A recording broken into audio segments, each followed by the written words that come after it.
Today we'll be going over this infinite smooth zoom transition inside of After Effects. If you're new to the channel, hit the subscribe button down below. Come be a part of the Sacred Takes team. Hit that like button right before the tutorial starts so you don't forget to hit it. All this support me and motivate me to keep dropping tutorial for you guys. With that being said, let's hop straight into it. First thing we want to do is we want to rotoscope our subject out from our background. If you guys don't know how to rotoscope, I'm gonna link down in the description down below a video that you can watch where I explain in detail how to rotoscope, so make sure you check it out. For those of you who do know how to rotoscope, congratulations. I'm gonna go ahead and speed this part up now.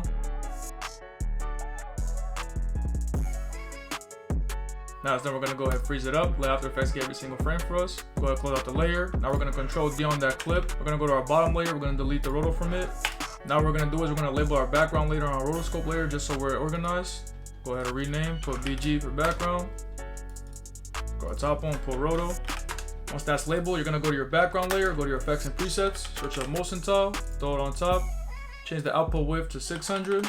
Make sure you press on mirror edges as well. Now we're gonna press P to open up the position. We're gonna keyframe it. We're gonna bring that about halfway of the background. You guys are gonna keep pushing it until we get to the black border. So I'm just gonna keep doing this till I find the black border. As you guys see, the black border is right there. So we're gonna bring that back. We're gonna line them up with our rotoscope. Just like that. If we play it back, we have something like that. It's exactly what we want.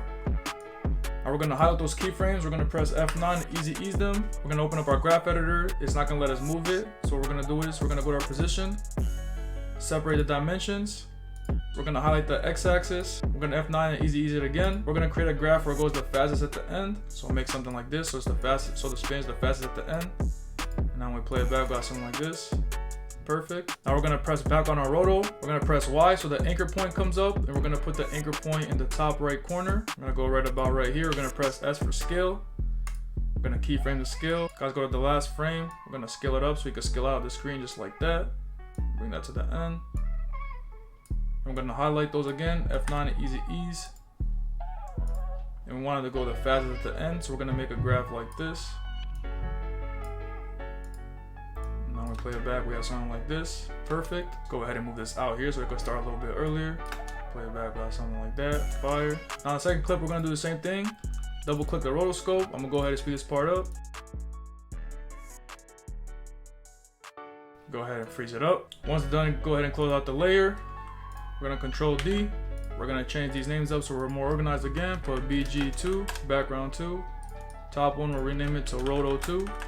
Now you want to go to your first background. Let's go ahead and copy that motion tile. Control C, Control V on the second one. Make sure you remove the rotor from the background as well. Now we're going to press P for position again. We're going to go ahead and keyframe that position. Let's bring it out towards the end of the clip. Now this time we're going to push it to the right side instead of the left. So you guys are going to keep pushing it until you get to the part where there's the black edges. Once you see the black edges, you go ahead and center them back up with the background. Just like that. Now to play it back, we got this. Same thing, we're gonna highlight those keyframes, F9 and easy ease. Go to the position, separate the dimensions. Go back to the keyframes, the x-axis, F9 and easy ease. This time we're gonna make it the fastest in the beginning. So we're gonna make a graph just like this. Play it back.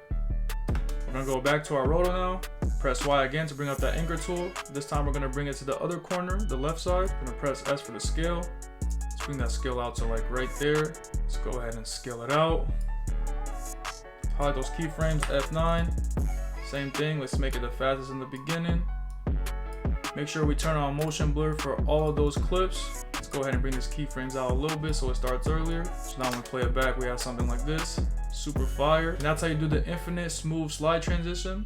To add the extra little sauce, to spice it up, we're gonna be using Shake Sauce 2. Shake Sauce 2 is one of the best plugins you can use inside of After Effects to add a lot of energy or intensity to your clips. I'm gonna link down in the description below for a 7-day free trial for Shake Sauce 2. You guys can try it out 100% risk-free. If you don't like it, you can cancel anytime. We're gonna put the playhead where we want the transition to take place. We're gonna go to keyframe. If you guys hover over these options, it shows you the animation that will be added to your transition. I like the quick one, so we'll press on quick and we'll press a check mark.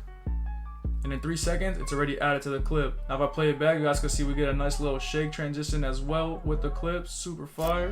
And that's the end of the tutorial, guys. Like I said before, if you want to try out Shake Sauce 2 for free for 7 days, I'll link it down in the description below. 100% risk free, cancel anytime. If you guys enjoyed the tutorial and haven't subscribed yet, go ahead, hit the subscribe button down below. Come be a part of the Sacred Takes team. Hit that like button. It's free support, guys. All it does is motivate me to continue to drop more tutorials for you guys, and it helps YouTube push my videos out to other editors as well. So please go ahead and hit that like button. It's free. With that being said, I'll catch you guys in the next tutorial. Peace.